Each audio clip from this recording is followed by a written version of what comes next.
Right.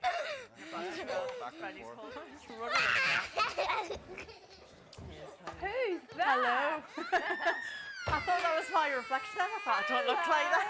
How are you? Hi, I'm nice to meet you. Tanya. Hi. Hello. Hi. I just want to say that two of your children are crying. Yes, But I was- anyway, Thank you. hello, Tanya. Thank you. Nice to meet you. Welcome to the house. Thank you. How are you finding it? Strange. Strange, but okay. Yeah. Now look what I've got here, boys. What are these? Do we like these? Right. Now you take the box, darling. You can Dylan, carry the whole take the whole basket. Sure. Why don't we take and play on the? Should we play on the table here, Dylan? Come and do it here for me. There's a good boy. Brilliant, brilliant. Okay. Let's see that doll then. What, darling? Okay, let's have a chat. I'll keep an eye. Welcome to the house. Yes. How are you feeling? Excited now. It's kind of been a bit surreal, and I've sort of been a bit indifferent until sort of like once we come in, it's kind of like it is real, and it's yeah. You look more anxious. It is strange, a bit nervous. I think you're very brave to do this. Tell me, why are you doing this? Is this like last point desperation for you? Why are you here? Well, I think really we've been through sort of everything from naughty steps to shouting at them, and just nothing ever seems to work. I mean, they've been really quite good the last couple of days. It's even just trying to lower the stress levels in the house. And Who's the most stressed in the house? I don't know. I suppose probably me. You're the most stressed? Yeah. And what stresses you the most? It's like you're at work and then you come in. It's like the constant noise, the constant yelling, the constant fighting.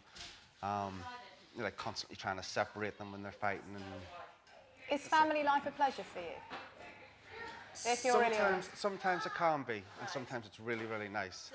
Other times it's just, I could literally get into a car and drive away. And You could drive away? yeah. Really? Dylan. Have you ever been pushed to that point, or?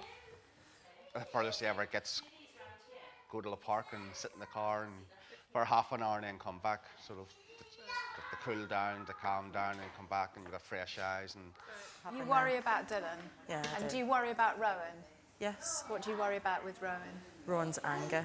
So anger management problems is what you're facing with him, and presumably that makes you worried about him, does it, in terms of his development, his character?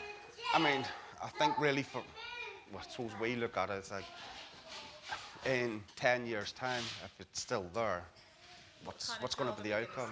Yeah, because it's not, like Amanda says, it's like he just doesn't care who he hits, doesn't matter. I mean, we've got a great day, and I'm not really so much worried for us, it's more for him.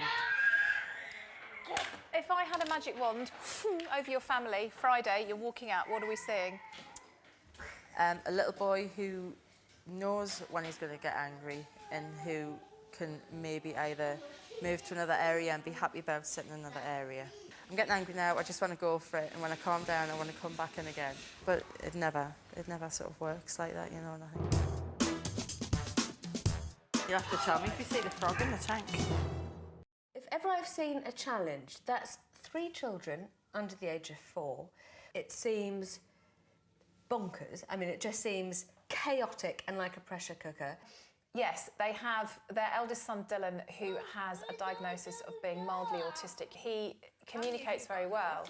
Autism is a lifelong developmental disability, and it affects in 3 main ways, with social communication, in terms of verbal and non-verbal communication, social interaction in terms of relationships, and imagination.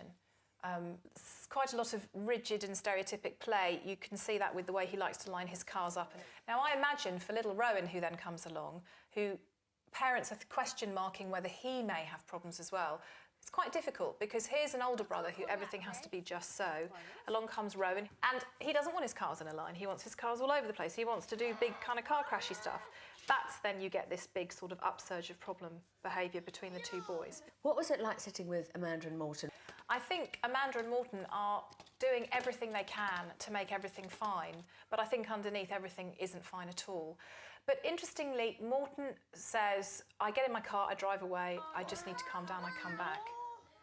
Amanda then says to me 5 minutes later, could you help our middle son, who has anger management problems, learn to take himself away when he's angry and then come back when he's not angry anymore?